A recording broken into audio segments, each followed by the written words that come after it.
The NFL offseason is well underway, and with it there have been a ton of trades so far in the offseason. So today, I thought it'd be fun to go through and rate all of the trades that have gone down thus far. But before we get into the video, I want to take a quick second to ask you to please subscribe to the channel, ring the bell for notifications. It really helps us out. If you're a fan of the NFL, you'll love this channel as we release multiple NFL-related videos every Tuesday and Friday all year long. Now, let's get back to the video. We're going to start out with Jeudy going to the Cleveland Browns for a 5th and a 6th round pick. Now, Jeudy seems like the type of guy that we've waited years and years just to see him realize that potential we all knew he had coming out of college.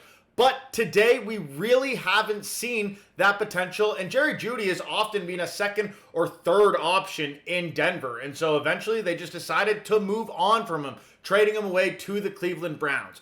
But at the end of the day, Jeudy is still a very young player. The Browns didn't have to give up a lot to get a player of Jeudy's caliber. And so I give this trade a B+ for the Browns and a C for the Broncos. At the end of the day, you don't get much if you're the Broncos. You didn't have much contract left on Jeudy anyway, so it's not like you were getting out of extended payments to Jeudy. And if you're the Browns, well, you got a potential great number 2 receiver beside Amari Cooper and David Njoku at the tight end position. And as the Browns, you're trying to compete today. So this is a great trade for you to try to compete today because those 5th and 6th round picks probably aren't turning into ready to play today players for your franchise. Next up, we have Mac Jones going to the Jaguars. I won't spend long on this trade as it's pretty minor, but at the end of the day, Mac Jones, at least in his rookie season, did show some promise. He had 2 bad seasons in a row for the Patriots, but let's be honest, the Patriots didn't have much going for them outside of Mac Jones in those 2 years, at least on the offensive end. And so I'm giving the Jags a B+ and the Pats a B-. Yeah, the Pats got something for Mac Jones, which is better than nothing. But at the end of the day, I think the Jaguars got a little bit of the better end of this trade because, heck, if Mac Jones plays anywhere close to like he did in his rookie season, a 6th round pick is an absolute steal. Moving on, we have Carlton Davis going to the Detroit Lions along with 2 6th round picks in exchange for a 3rd round pick. This is a trade that I think is actually one of the biggest win-wins for both teams. Carlton Davis was not really a player of need for the Buccaneers, who had a number of very solid cornerbacks on their roster, compared to the Lions, who needed cornerback help desperately. As well, Carlton Davis is a man-to-man specialist, which the Lions like to play, whereas the Buccaneers prefer to operate in a zone defensive scheme, which Carlton Davis is not as effective in, at least compared to the general other cornerbacks out there.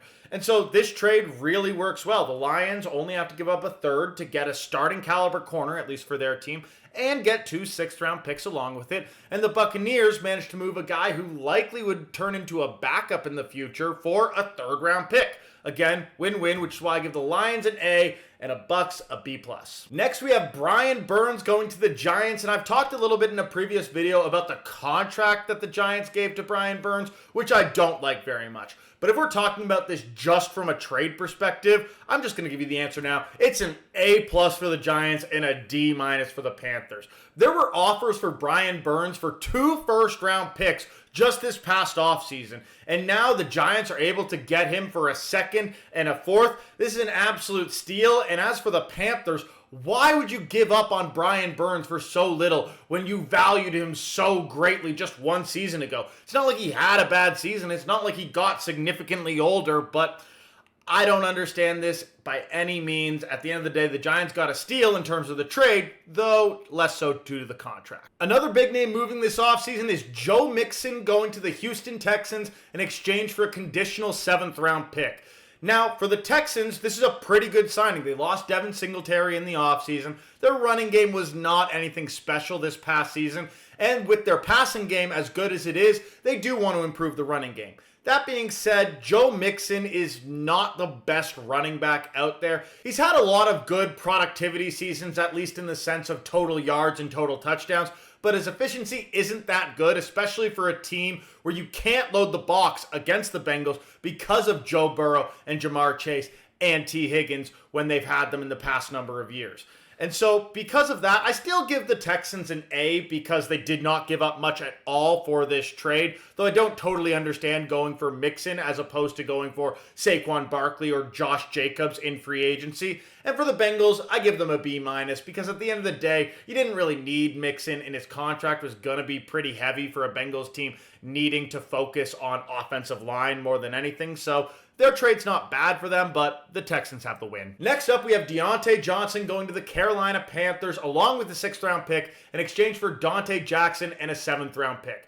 Both teams filled somewhat of a position of need. The Steelers got a decent cornerback from the Carolina Panthers, and the Panthers got a fairly good wide receiver from the Pittsburgh Steelers. The Steelers were willing to move on from Deonta Johnson because they have George Pickens in the fold, and George Pickens really wanted to be the wide receiver one, which he wasn't seeming to be, at least so long as Deonta Johnson was there.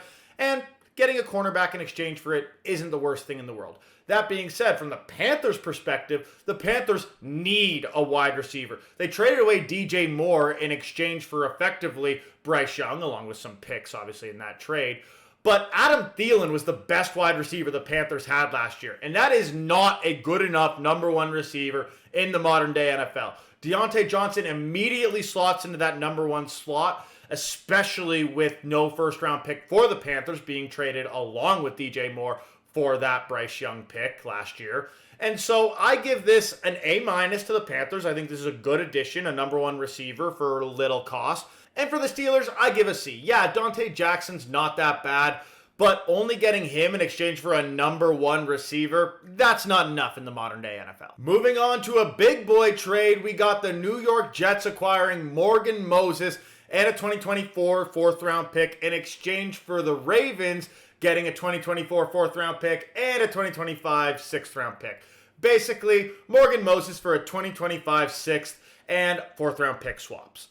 I like this trade for the Jets. I've been on record saying I don't think the Jets are that good a team and that they're good enough to compete in the AFC. That being said, they are pot committed given the assets they've put into getting Aaron Rodgers and some other guys. And so this trade, with that being known, makes a lot of sense. Getting a better offensive line for Aaron Rodgers for this team in the short term is needed. And so doing a 4th-round pick swap and moving on from a 6th-round pick next year to get an immediate starter for your team, yeah, it's an absolute slam dunk for the Jets. That's why I give it a B+. Again, it would be higher if I liked the position the Jets were in. I don't think they're good enough to compete, but I understand them needing to. So it's a B+ for them. C+ for the Ravens, as you basically traded away a starting tackle for a future 6th-round pick. Not the best deal, even if Morgan Moses is a bit older. Here we got another fairly minor trade with the Arizona Cardinals acquiring Desmond Ritter from the Atlanta Falcons in exchange for Rondale Moore. You'll see a theme of this. There's a lot of backup quarterback trades happening this offseason, and this is probably the most minor of all of them. For the Cardinals, I like Desmond Ritter to an extent as a backup quarterback behind Kyler Murray, but why would you trade away Rondale Moore? Rondale Moore was a 2nd-round pick just 3 years ago, and yeah, he hasn't exceeded 500 yards, so maybe you're chalking him up to being a bust, especially given he only has 1 year left on his contract. But at the end of the day, you're still trading a decent wide receiver when you already lost Hollywood Brown this offseason, and Rondale Moore could have been stepping into a much bigger role. And in exchange, you get a backup quarterback when you were able to acquire a pretty darn good backup quarterback last year just before the season in Josh Dobbs prior to trading him away. It just doesn't seem like this is what was needed for the Cardinals, and so I gave them a D. I gave the Falcons a B+ because another potential weapon to go with Kirk Cousins. You can't complain about that, and you were moving on from Desmond Ritter no matter what. Here we got another backup quarterback trade, though I'll argue this will be a competition for starter in Seattle, not necessarily just a pure backup, as the Seahawks get Sam Howell, a 2024 4th, and a 2024 6th. In exchange, the Commanders get a 2024 3rd and a 2025 5th.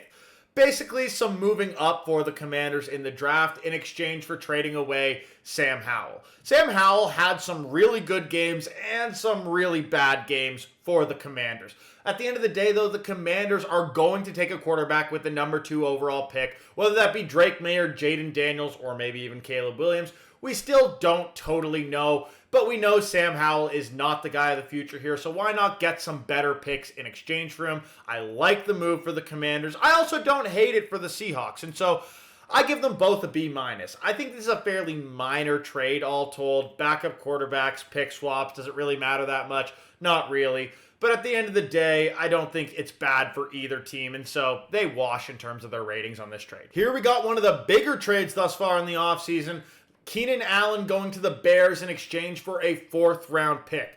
Now, this on paper looks like an absolutely atrocious trade for the Chargers. Keenan Allen was one of the few bright spots on that team this past year, and you're trading him away for a 4th-round pick. It doesn't really make much sense on paper. But I talked about it a bit in another video that Keenan Allen is 32 years old. He had a pretty significant base salary coming into the 2024 season that the Chargers are now able to move off from. And you get a 4th-round pick in exchange for getting a lot of cap freedom and only moving away from a 32-year-old wide receiver. As such, I give the Chargers a C+, but at the end of the day, the Bears still get an A-. They're adding a top-tier receiver to go along with DJ Moore and Cole Kmet and whatever else they might get in any future trades or drafts to go with their first overall pick quarterback to basically give that new quarterback everything he could possibly want to succeed at the NFL level. I think it's a really smart move by the Bears, so they do get an A-. Here we got the only significant trade that doesn't involve any players. You have the Vikings acquiring a 1st-round pick from the Texans, 23rd overall, along with a 7th-round pick in exchange for 2nd-round picks both this year and next year, as well as a 6th-round pick this year. This is a trade that is clearly made with designs for the Vikings to move up further to eventually take J.J. McCarthy, which is why I put him on the screen here, even though he's not involved in this trade. But it's very clear what the Vikings are doing. As for the Texans, I don't totally understand what they're doing with this trade.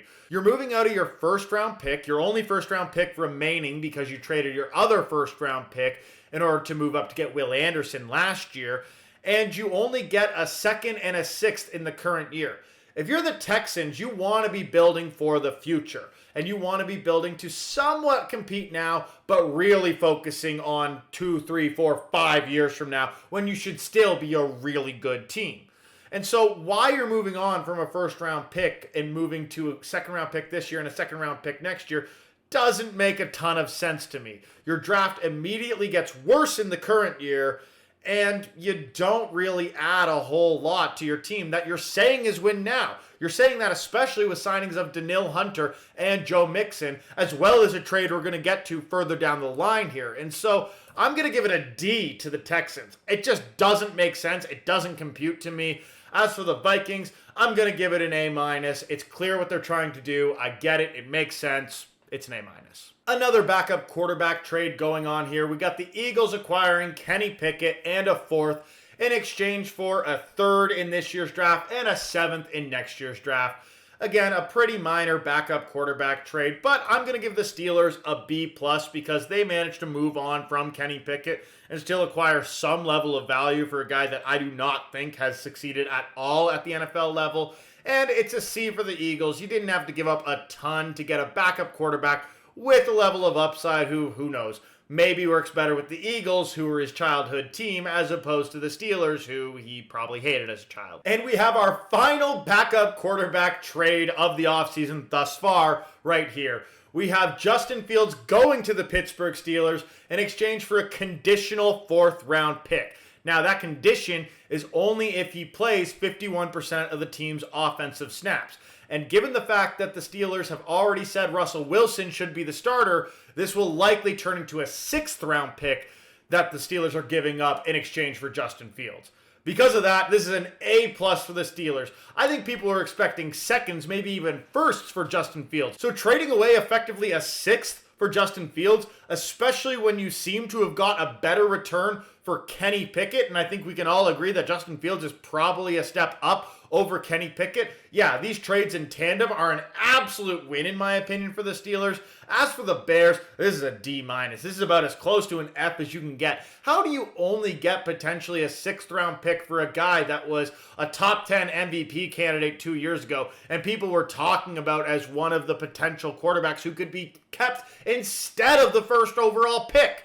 This is insane. This is inane. I don't understand how the Bears only ended up with this, so it's a D-. In one of the wildest trades we had this offseason, we had the Tennessee Titans requiring L'Jarius Sneed along with a 7th-round pick this year in exchange for a 7th-round pick this year and a 3rd-round pick in 2025. I'm not going to let you wait any longer. This is an F for the Chiefs, an A+ for the Titans. The Chiefs won their 2nd straight Super Bowl this year, but primarily on the back of their defense, especially during the regular season. I don't think they win the Super Bowl this year if not for a very stout defense, especially against the 49ers, who kept that game close and looked a lot better offensively than the last time they played in the Super Bowl. And so what do in the offseason? You basically trade away L'Jarius Sneed for what? A 7th-round pick swap and next year's 3rd? You're in win now mode. You can't be acquiring an asset that isn't even useful for another year when you're trading away a guy who was instrumental to your Super Bowl run. Yes, I know he was on the franchise tag. Yes, I know he wanted out and you probably couldn't sign him to a long-term deal. But you cannot tell me no one was willing to trade a 3rd or a 4th or whatever round pick in this year's draft that you could take and get a better asset this year and try to make a run at a 3rd straight Super Bowl. For the Titans, you traded away a future asset to get a stud of a cornerback. Bravo, congratulations, you fleeced them. And the final trade of our video was literally made today at the time of recording, 2 days ago at the time this video is going to be posted. We have the Texans acquiring Stefon Diggs, a 2024 6th and a 2025 5th in exchange for a 2025 2nd-round pick. I think this is a pretty big lose-lose trade for both teams. I've already said I don't totally understand what the Texans are doing this offseason. You basically are trying to win now, but also trying to push your assets down into the future, which is completely antithetical. My opinion, the Texans should try to have a good roster now and continue to build as you become a win-now team in an absolutely stacked AFC. However, trading for a soon-to-be 31-year-old Stefon Diggs, who had a massive fall-off in the second half of last year, having 0 100-yard games in his last 13 starts, including regular season and playoffs, doesn't really make a lot of sense for a team that's looking to do anything other than win now. But some of their trades don't play like they're winning now, and in a stacked AFC, I don't think the Texans are in position to win now. Compare that to the Bills. You trade away Stefon Diggs when you should be in win now mode, and the 2nd-round pick you acquire isn't even in this year's draft. And on top of all that, because of the cap hit that you take, your cap hit actually increases by $3 million on Stefon Diggs in the current year. Yeah, it means you have less cap hit going against you in future years, but it doesn't matter. You should be in win now. Why are you taking more of a cap hit to get rid of a guy and not even getting any assets in the current year back in return? This is befuddling to me from both sides. Don't understand this trade at all. It's a D for both parties. So that's all the significant trades that have happened this offseason. There are a couple minor trades that have gone down, but I'm not going to talk about those in this video because you probably don't know who any of those players are, and chances are they won't even start for their teams. The one thing I did notice while doing this video and while grading them is I gave the team acquiring the players significantly higher grades almost across the board. And it just goes to show you how valuable draft picks are to NFL teams. Because at the end of the day, mid-round and later-round draft picks can turn into studs pretty consistently. And having cost-controlled players, especially cost-controlled depth players, is massively important for NFL teams rounding out their roster. I know I still gave a lot of credit to the teams acquiring the players, but it's just something to keep in mind that when your team trades a big-name player in exchange for a draft pick that doesn't seem to be fair market value, it's because of everything else that comes with it. But that's it for the video. Let me know what your thoughts were on all these trades down in the comments below. We'll see you all next time. Peace!